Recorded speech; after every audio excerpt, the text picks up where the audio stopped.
What's up guys, आज हम देखेंगे यूएस इलेक्शन अल्टीमेट मेल्टडाउन। तो मजेदार मीम्स भी होंगे मेरे हिसाब से।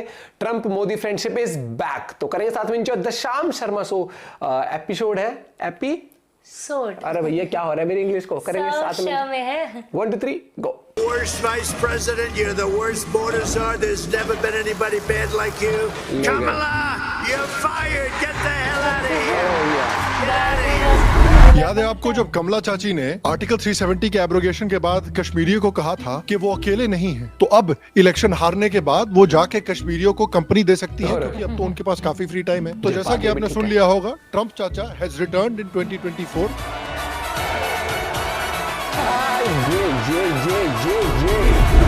He happens to be coming to meet me next week, and Modi, he's fantastic.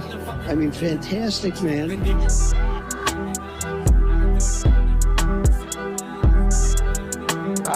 ये दोस्ती 2016 में ट्रंप के जीतने के बाद आपको ये देखने को मिला था Donald J. Trump is now president of the United States.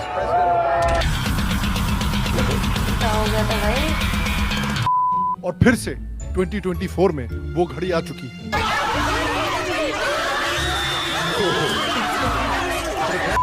आज के वीडियो में हम 2024 के अमेरिकन इलेक्शंस के सबसे स्पाइसी मेल्टडाउन्स को देखेंगे। तो जरा अपने मेल्टडाउन प्रोटेक्शन वाले गॉगल जरूर पहन लीजिएगा। हम ये भी देखेंगे कि इससे इंडिया पर क्या फर्क पड़ेगा। एक्चुअली बिलीव इट और नॉट, इंडिया पर काफी बड़ा डिफरेंस पड़ेगा ट्रंप के इलेक्शन होने का। क्या ट्रंप इंडिया के लिए अच्छा होगा, और ट्रंप और इंडिया के बीच की रिलेशनशिप में क्या चैलेंजेस आ सकते हैं, आइए पता करते हैं। वीडियो द शाम Sharma show.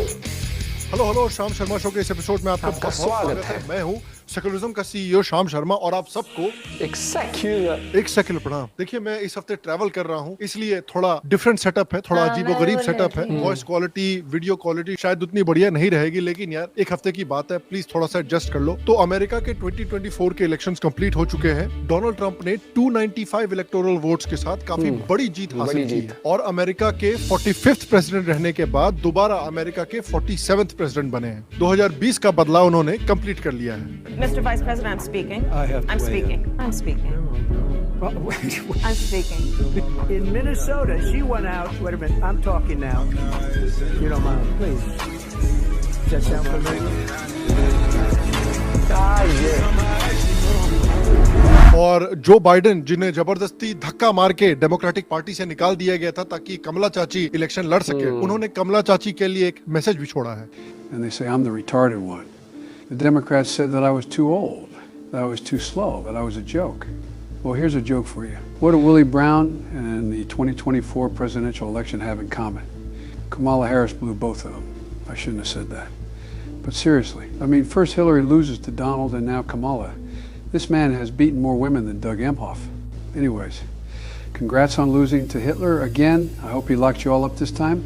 Thank Brandon out. In fact Kamala Harris Joe Biden से भी इतनी बुरी कैंडिडेट थी कि बहुत सालों के बाद ऐसा हुआ है कि एक रिपब्लिकन कैंडिडेट ने अमेरिका के इलेक्शन में पॉपुलर वोट भी जीता है, यानी एब्सोल्यूट नंबर्स में भी उनको डेमोक्रेट से ज्यादा वोट्स आए हैं। जनरली क्या होता है अमेरिकन इलेक्शंस में कि जो डेमोक्रेट कैंडिडेट होता है वो पॉपुलर वोट जीतता है। उसके ऊपर से अमेरिका में देखिए अराउंड 6 से 7 बैटल ग्राउंड स्टेट्स होते हैं, जिनमें बेसिकली माना जाता है कि इलेक्शन डिसाइड होगा। अगर इन स्टेट्स में कोई भी कैंडिडेट बेहतर परफॉर्म करता है तो उसके चांसेस प्रेसिडेंट बनने के काफी ज्यादा बढ़ जाते हैं। ये स्टेट्स हैं Wisconsin, Michigan, Pennsylvania, north Carolina, Georgia, Nevada और एरिजोना, जिनमें टोटल 93 इलेक्टोरल कॉलेज वोट्स होते हैं, जो जैसा कि मैंने कहा इलेक्शन का रुख बदल सकते हैं। 2020 में इनमें से मेजॉरिटी स्टेट्स जो बाइडेन ने जीते थे, लेकिन इस बार सारे के सारे 7 battle ground states Donald Trump ने जीते हैं। इनफैक्ट कमला हैरिस की परफॉर्मेंस इतनी खराब थी कि पूरे के पूरे अमेरिका के किसी भी कोने में उन्होंने 2020 में बाइडेन से बेहतर परफॉर्मेंस नहीं दी है। So you asked,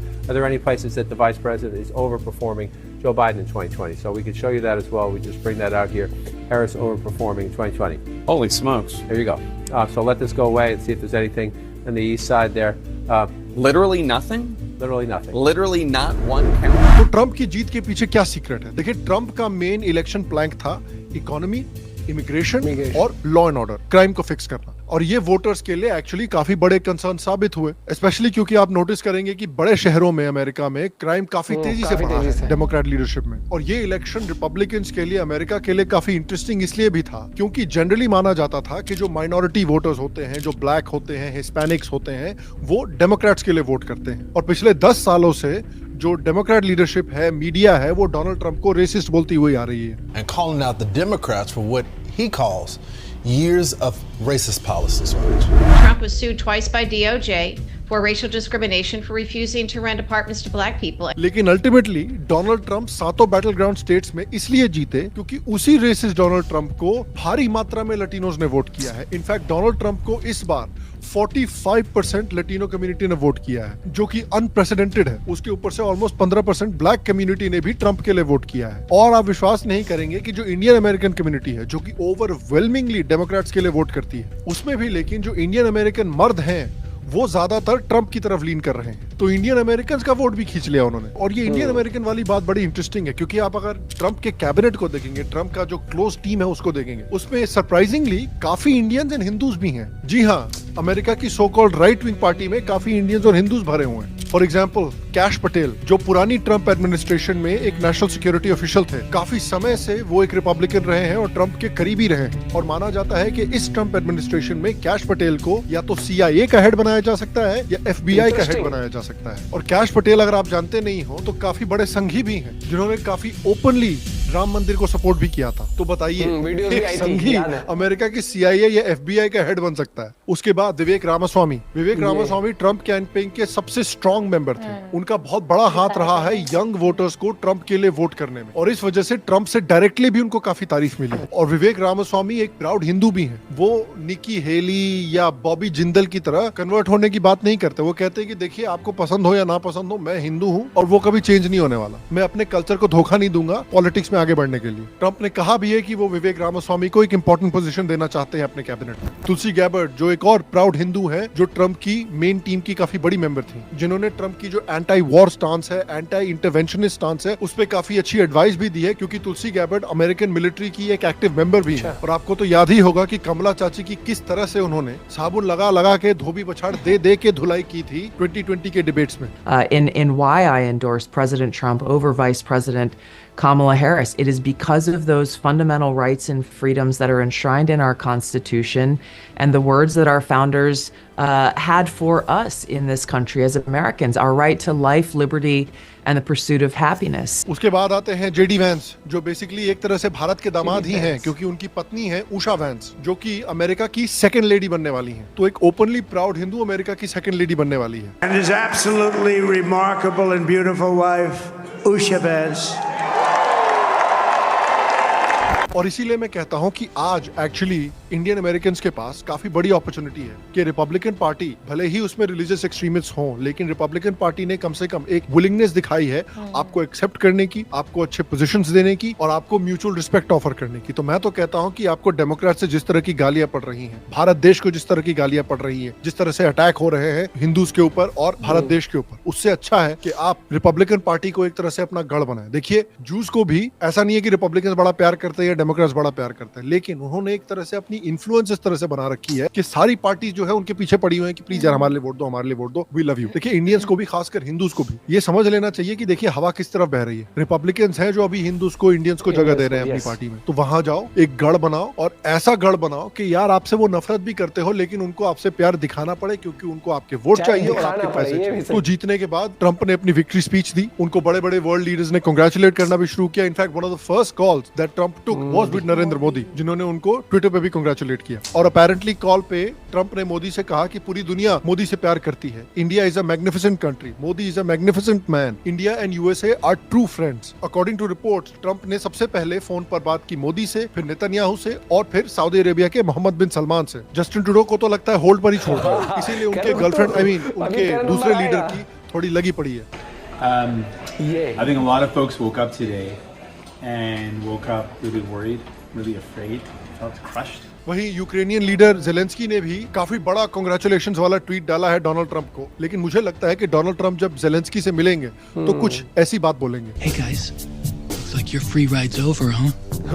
Have fun living on the streets. Italy की प्राइम मिनिस्टर जॉर्जिया मेलोनी ने भी कांग्रेचुलेशंस बोला है डोनाल्ड ट्रंप को और कहा है कि Italy and United States are sisters. Modi ji भी सोच रहे होंगे सिस्टर बोल दिया, अब कोई डेंजर नहीं है। लेकिन देखिए at the end of the day I know why you are here. आप आए हो मेल्टडाउन देखने के लिए, तो जरा प्रोटेक्शन पहनो। जे बात ये हुई ना बात।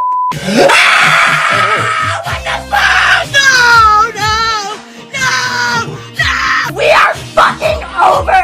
How did we get here?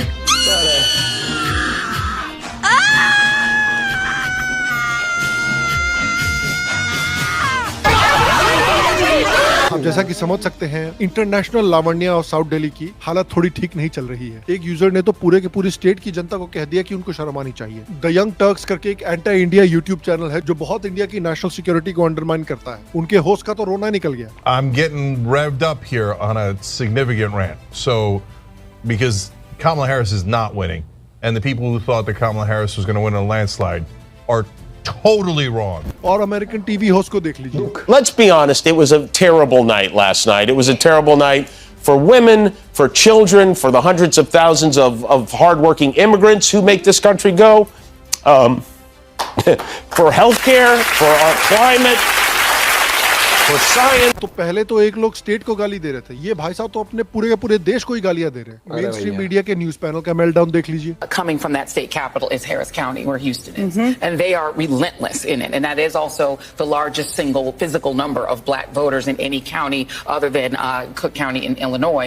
That's the largest number of black voters available, and they are deeply suppressed in terms of their ability and access to the ballot. वो कह रहे हैं कि ब्लैक लोगों को दबाया जा रहा है इसलिए वो वोट नहीं कर पा रहे। अरे अगर वो वोट नहीं कर पा रहे तो ऑलमोस्ट 15% ने ट्रंप को कैसे वोट कर दिया यार। फिर ऑब्वियसली ट्रंप को हिटलर बोला जा रहा है फिर से। One side stands for freedom while the other meets the textbook definition of fascism, namely a far-right dictatorial regime like Hitler's Germany or सुनिए through the moment as an aging bullshit artist. कुछ लोग तो कह रहे हैं कि भाई social media को ही बंद करा देने की जरूरत है, तभी जाके हम लोग जीत सकते हैं। Regulate social media because one of the biggest offenders is DC and Congress have not been able to do one thing in regard to the rogue corporations of social media. एक हमास सपोर्टिंग स्ट्रीमर है, वो बेचारा देखिए कितना दुखी हो गया कमला के हारने के बाद। These Democrats that just fucking sold your goddamn liberties by running an objectively dog shit fucking campaign. Wait till you find out how much money they're making. एक भाई साहब तो हल्क होगन बन गए यार, अपने कपड़े ही फाड़ने लग गए। Oh Jesus Christ! I'm so pissed off! Fuck! Fuck! फिर देखिए कुछ लोग फिर से व्हाइट प्रिविलेज को ब्लेम कर रहे हैं। कुछ लोगों ने अमेरिका को रेसिस्ट और सेक्सिस्ट बता दिया। कुछ लोगों ने बोला कि अगर ट्रंप जीत जाता है तो अपना ट्विटर ही डिलीट कर देंगे। तो जरा उनके साथ फॉलो अप करके आप लोग चेक कीजिएगा कि उन्होंने डिलीट किया कि नहीं। कुछ कमला के सपोर्टर्स कह रहे हैं कि भाई हम टेस्ला खरीदना बंद कर देंगे। To delete my X account, I'm disgusted enough to never order a Tesla as long as I shall live. अबे तो पहले भी तो इलॉन मस्क ट्रंप को सपोर्ट कर रहा था, पहले क्यों खरीद रहे थे? फिर से देखिए सोशल मीडिया को ब्लेम किया जा रहा है। But you have Elon Musk who owns Twitter, X, whatever we're calling it these days, X, who is a disinformation propaganda. और देखिए इंटरनेशनल मेल्टडाउन तो होता ही है, लेकिन कमला चाची हारी हैं, डेमोक्रेट्स हारे हैं, तो भारत में तो मेल्टडाउन बनता ही है ना। क्योंकि देखिए साउथ दिल्ली की लावण्या को अपने लोकल एमएलए का नाम ना पता हो, अपने लोकल एमपी का नाम ना पता हो, लेकिन अमेरिका में #NotMyPresident जरूर ट्रेंड करें। तो जरा संजय झा जी की हेल्थ पे चेक कर लीजिए, क्योंकि वो इतने एक्साइटेड थे कि कमला ने ट्रंप को बिल्कुल ठोक दिया है पूरी तरह से। चेतन भगत को तो बाइपोलर डिसऑर्डर हो गया है, दिन भर ट्वीट करते हैं यूएस इलेक्शन के बारे में, फिर रात में बोलते हैं कि किसको क्या फर्क पड़ता है यूएस इलेक्शन से। अरे कहना क्या चाहते हो? राजदीप सरदेसाई बहुत दुखी हैं कि यार फैलन को जितवा दिया। क्या बात है, ये ऐसे इंसान हैं जिनकी खुद की जो बीवी हैं वो एक ऐसी पार्टी के लिए काम करती हैं जिनमें कई पॉलिटिशियंस के ऊपर क्रिमिनल एलिगेशंस लगे हुए हैं। तो तुम्हारा कुत्ता कुत्ता,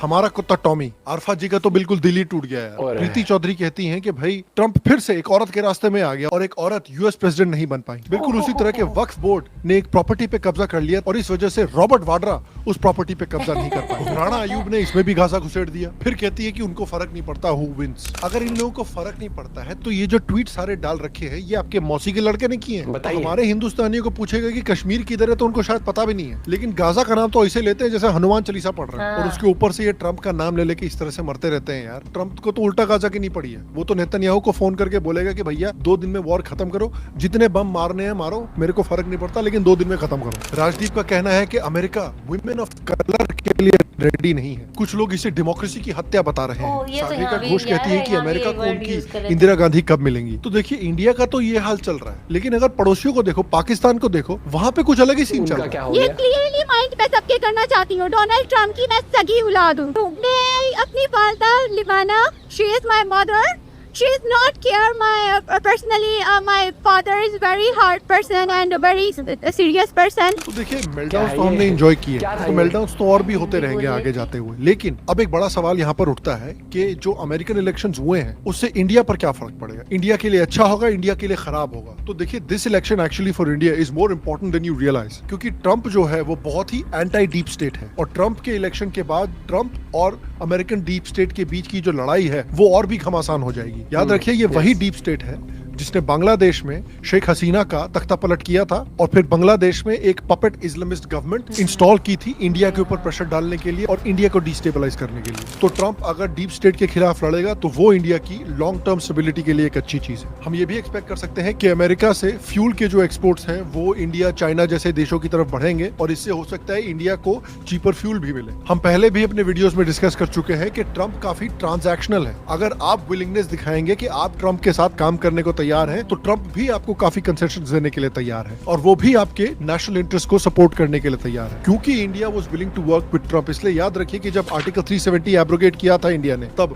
ट्रम्प ने उसको चुपचाप सपोर्ट किया था। जब इंडिया ने सर्जिकल स्ट्राइक्स की थी, ट्रम्प ने उसको सपोर्ट किया था, कुछ हल्ला नहीं बचाया उन्होंने। इसके ऊपर से बांग्लादेश में जो हिंदुओं के खिलाफ नरसंहार हो रहा है, अत्याचार हो रहा है, उस पर भी डोनाल्ड ट्रम्प ने आवाज उठाई थी और हिंदुओं को दिवाली भी विश की थी। फॉरेन अफेयर्स में भी अगर आप देखें तो ट्रम्प जो है वो नॉन इंटरवेंशनिस्ट है, यानी वो नहीं चाहता कि अमेरिका पूरे दुनिया के देशों की पॉलिसी को डिक्टेट करे। इसलिए अगर वो अपनी नॉन इंटरवेंशनिस्ट पॉलिसी को कंटिन्यू रखेगा तो ये पॉसिबल है कि इंडिया में अमेरिका का इंटरफेरेंस थोड़ा कम हो और इंडिया अपनी नेशनल स्ट्रेटेजी को बेहतर डिजाइन कर सके विदाउट फॉरेन इंटरफेरेंस। ये भी हो सकता है कि चाइना के ऊपर काफी प्रेशर पड़ेगा। याद कीजिए कि अपने फर्स्ट टर्म में ट्रम्प ने चाइना पर काफी टैरिफ्स लगाए थे, जिससे चाइना पर बहुत इकोनॉमिक प्रेशर पड़ रहा था। ट्रम्प ने यह भी कहा था कि वो चाइनीज गुड्स, चाइनीज टेक्नोलॉजी और चाइनीज एप्स को भी बैन करना चाहता है, जिस तरह से इंडिया ने टिकटॉक और दूसरे चाइनीज एप्स को बैन किया था। उसने कहा था कि इंडिया ने बहुत अच्छा स्टेप लिया है और वो इसी तरह से इंडिया के एग्जाम्पल को फॉलो करना चाहता है। तो अगर ट्रम्प ने ऐसा एक्चुअली कर दिया, अमेरिका जैसे बड़े मार्केट में चाइनीज एप्स और टिकटॉक को बैन कर दिया, तो उनकी बहुत बुरी हालत होगी। और अगर ट्रम्प चाइनीज प्रोडक्ट्स पर हाई टैरिफ लगाता है तो इंडियन मैन्युफैक्चरर्स को यूएस मार्केट्स में एक कंपेटिटिव एडवांटेज मिल सकता है और वो यूएस बिजनेसेस को चाइना से